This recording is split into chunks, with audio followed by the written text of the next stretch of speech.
Dormouse and the Doctor.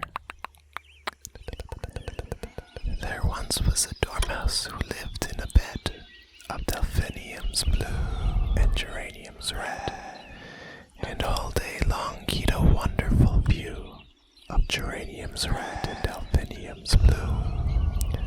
A doctor came hurrying round and he said, "Tut, tut, I'm sorry to find you in bed. Just say 99 while I look at your chest. Don't you find that chrysanthemums answer the best?" The dormouse looked round at the view and replied, when he said 99, that he tried and he tried, and much the most answering things that he knew were geraniums red and delphiniums blue.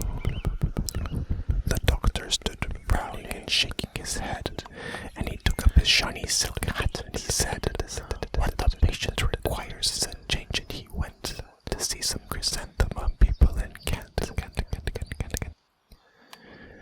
The dormouse lay there, and he gazed at the view of geraniums red and delphiniums blue, and he knew there was nothing he wanted instead of delphiniums blue and geraniums red. The doctor came back, and to show what he meant, he had brought some chrysanthemum cuttings from Kent.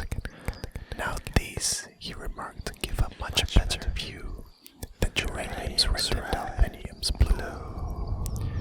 They took out their spades and they dug up the bed of delphiniums blue and geraniums red, and they planted chrysanthemums yellow and white. "And now," said the doctor, "we'll soon have you right."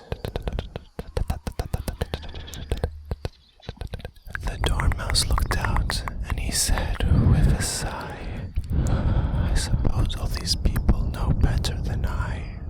It was silly perhaps, but I did like the view of geraniums red and delphiniums blue."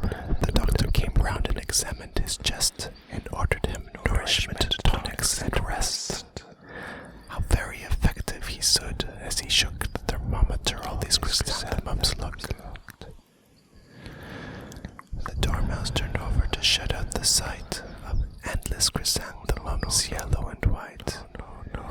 How lovely, he thought, to be back in a bed of delphiniums blue and geraniums red. The doctor said, "Tut, it's another attack," and ordered him milk and massage of the back, and freedom from worry, and drives in a car, and murmured, "How sweet your chrysanthemums are." The dormouse lay there with his paws to his eyes, and imagined himself such a pleasant surprise. I'll pretend the chrysanthemums turned to a bed of delphiniums blue and geraniums red. The doctor next morning was rubbing his hands and saying, "There's nobody quite understands these cases as I do. The cure has begun.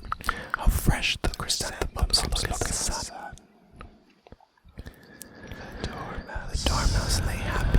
His eyes were so tight he could see no chrysanthemums yellow or white, and all that he felt at the back of his head were delphiniums blue and geraniums red.